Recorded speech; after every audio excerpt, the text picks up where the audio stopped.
What's up, guys? Back at it Tuesday night. Didn't work on it Monday because, still celebrating Tom Brady kicking Aaron Rodgers' butt. So yesterday we took a day off. Today's Tuesday. Let's get to work. Remember this? I was looking for this the other day, or last week. That's my kill switch. It's a heavy duty kill switch. Basically, you turn that red flag, pull it out, it kills everything. So today, I'm gonna do the battery relocation, and I'm gonna try to mock up the kill switch to the outside. So the whole point of this kill switch is if you're in motorsports, a lot of times, some of the sanctioned events, you gotta have a kill switch. So in the event that you had a flip or an accident of some kind and you're unconscious, you for some reason you just can't turn off your own car, the emergency officials will come and they'll flip the switch and it shuts the car off. So that's a safety feature, and we're going to put that in. It's actually a good thing. It's also anti-theft too, to an extent. So that's what I got going. Let me show you guys what I got. Because before you do that, you kind of have to draw it out. You kind of have to know what you're getting yourself into. So this is what I've drawn out. Let me just zoom in a little bit. Nope, that's not already fully zoomed. So you got the battery, okay? Ground is just gonna go ground. Minus side chassis ground right there. Bam, that's done. Okay? But the tricky thing is to how are you gonna run it so that the kill switch will work? Because the OEM system doesn't do this for you. So I did some research online, but at the same time I kind of just figured it out myself. You want to switch here. That's the switch. That's what I just showed you. And then it's going to go directly to a fuse or a breaker. I have a breaker. I believe I ordered 150 amps. This breaker will never ever break unless if it's a catastrophic failure of some kind. Like for example, if on between this breaker and on the way going to the front of the car, if you had a short, say at the passenger seat or something, and then it's just like literally going to burn up the car, then that will break. Okay, so that's the only time that should break. From there on out, we go to a bus. Let me see. Let me find my bus for you guys. Here it is. Alright. This is the power bus. Big, heavy-duty power bus. I've used these before on winches, things like that, for off-road trucks. This thing is a freaking beast, so highly recommend it. That's what I'll be using. So basically, your power from your battery will hit this. It'll terminate here. And from here on out, oh yeah, by the way, the wire that goes to the battery, this wire is a 1/0 size. So it comes in, it hits that, and then this thing is this whole thing is energized now. And from here on out, this will go to the starter. So it'll go to starter, and then this will go to your fuse box, and that will go to whatever you want to add later. Whatever you want. So this is right. That's that little crossroads area right there, and then it goes to the fuse box and it goes to the starter. And then the tricky part is on the alternator side. See, some people will tie the alternator to that, and you don't want to do that. The alternator has to go directly back to the battery, because if you don't do that, essentially you're just connecting here to here, and in the event of a crash, if you pull that switch, the alternator is still supplying power for the system. So it's, in a sense, you will render the switch useless. So this has to go all the way back. And then I also have a 150 breaker right there, which I plan to wire in. So that's the plan. That's the drawing. I think I'm talking too much, but that's what we're doing. That's what we're trying to do. And so now let me show you my plan B. Let's see. The other thing I need to do is get in here. Oh, here's like that. That. And I'm thinking about switching the steering wheel out now because it's just not matching. It's just not. Well, I'll explain there. Driving position is a little off. So what I'm gonna do is try to fix this also. This is the Integra shifter hole. I think everybody knows about this. There's a little lip that comes up on the OEMs, and then when you try to put that on here, it'll rock around, so you have to trim that off. What I'm gonna do is I'm just gonna, where is my sheet of metal I bought? Anyways, I'm gonna cut a sheet of metal, I'm gonna put it on top, I'm gonna bolt it down, or I'm gonna weld it, or I'm gonna seal it somehow so it just sits on top so it blocks these holes, and then I'll put this back on top just like that. And with the carpet is this is the battery I've decided to go with, and I bought this a while back too. So this was a battery bracket holder that was designed to go into the stock location, but since it's billet, it looks pretty cool. It's got some holes on it, holes there and holes there. I'm thinking I'm just gonna drill 4 new holes, da-da, and we'll just put it in the back. So let's go. The view from the back trunk. So yeah, so anyhow, I'm sitting on the trunk right now, and this is a view of the battery where I would like to put it. Like I said, I just gotta drill some holes and things like that, because I want to explain some stuff of what I'm doing, because after this it'll be movie magic and it'll be all done. So I'll just want to show you guys what's up, what I plan to do, and see if the plans fall through. Now basically you have the battery here. I gotta, like I said, I'll drill some holes. So this is actually pretty cool, sturdy battery holder. I don't even know if they make it anymore. This is gonna have to be on the outside, probably like right here somewhere. So we'll have to drill a hole, probably right here, to hold that.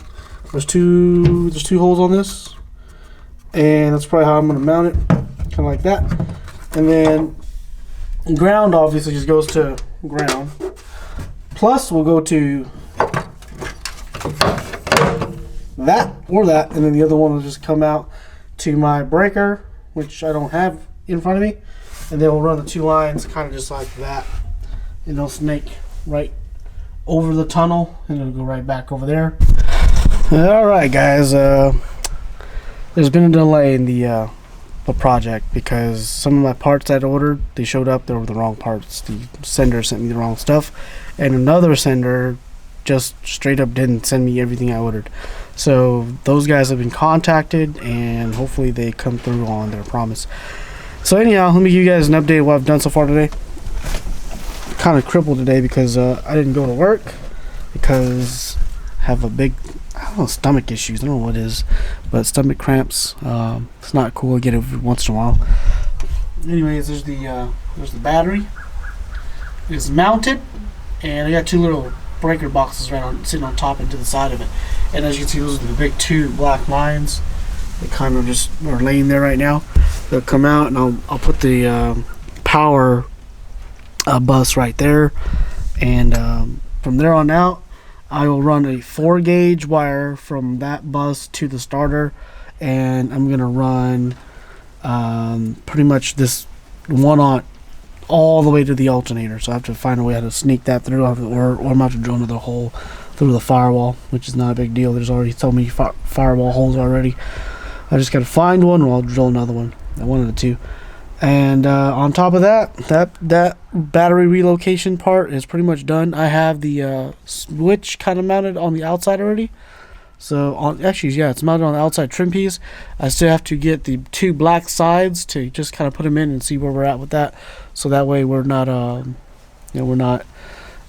skipping anything, because we need to know where these black trim pieces go before we start wiring stuff, because I don't want to have interference with panels and things like that later. Anyways, this is something that I was doing yesterday as well. The panel, painted it, and I'm just gonna put it over just like that. Probably just gonna thought of a new idea. I'll just bolt it down, and I'll have I'll actually use these bolt holes on the shifter to bolt them down, and then I'll squeeze some RTV underneath to just seal it. And then I'll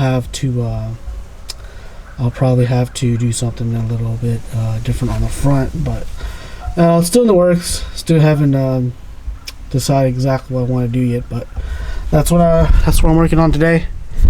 As far as the wiring harness, that's done. Well, not the harness. The as far as the battery location status, that's done for the day. If I can finish the shifter, I think that'd be a good thing. And when I say it, oh yeah, here's the other thing. The K-tuned mounts to these. These are the original holes, and I seem to like them back here better. I like my shifter a little further back, but a lot of people don't. So I have to put the seat back in, and then I'll have to play with seat positioning to kind of dictate where I want it. I might actually want it a little bit farther up. I don't know.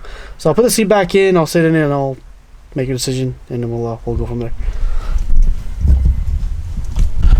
All right, guys. Let me see. We've mounted the shifter. We put the plate in, and we've silicone sealed it, and we've bolted it down. I know there's like 4 holes, but I only did 3, and it's already rock solid. Let me run through the gears. Right. First, second, third, fourth, fifth, sixth, reverse. So that's pretty cool.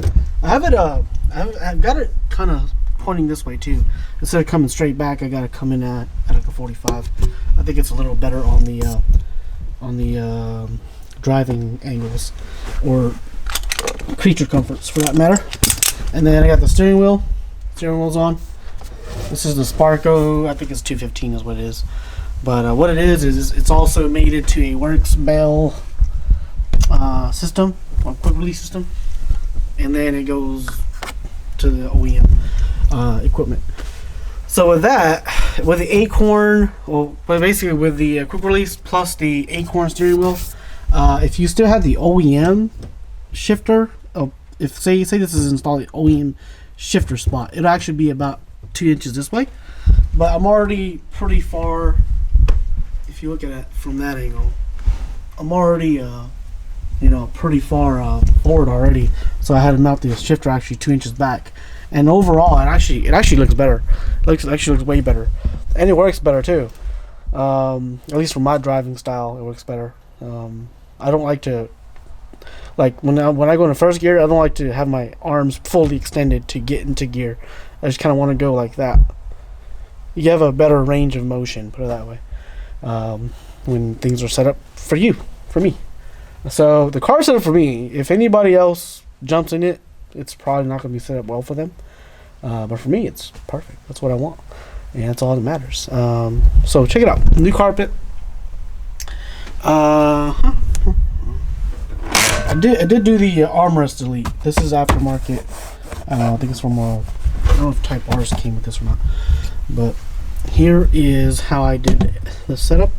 I'm thinking about changing this down to the lower holes to see how the torque is, because on this one the torque is it's a little strong.